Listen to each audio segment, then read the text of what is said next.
प्रत्येक वार्ड रे जगन्नाथ प्रकल्पर शुभ उद्घाटन सरकार जहाँ अच्छी अनुमति से अनुसार आम पालन करुँ। प्रत्येक वार्ड रे रथ जाऊँ घरे घरे मुठा 2 मुठा चाउल और गोटा गुआ संग्रह करी आम प्रभु जगन्नाथ पाखक जहाँ पठेबू।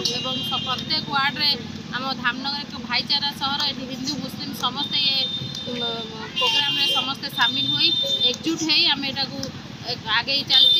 आज आमर 3 नंबर वार्ड रे प्रोग्राम अच्छी राम मंदिर पाखु गाड़ी पूजा ही आमर बाहर रथ बाहर बाहर 3 नंबर वार्ड परिक्रमा कर बर्तमान सुधा आम सरकार जो नीति नियम अच्छी जगन्नाथ परिक्रमा रथ जो अर्पण कार्य आम धामनर NH 11 वार्ड मध्य आम आज सुधा 4टी वार्ड परिक्रमा करने जाऊँ। 3टी वार्ड सरी जाए 4टी वार्ड आज परिक्रमा होती। आज जो वार्ड की परिक्रमा करूँ से 3 नंबर वार्ड।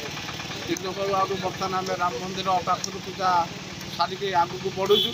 बर्तमान हबीबनगर जयनगर कंटामणिया से आजिकार कार्यक्रम शेष हम से समस्त जगन्नाथ प्रेमी भक्त मान से शुद्ध निरामिषर बिना प्याज रसुण सरकार कौन कह सरकार को बहुत मुझे धन्यवाद देवी जहाँ बर्तमान पुरी जो जगन्नाथ परिकल्पना चली बहुत द्रुत गति आगे चली सारा विश्वर ठाकुर जी बड़ ठाकुर जार दाण्ड बड़ जार भोग बड़ जार मंदिर बड़ या सदा सर्वदा विश्वर बड़ ठाकुर बोली मान्यता पाई आम धाम NH तरफ बहुत स्वागत करूँ।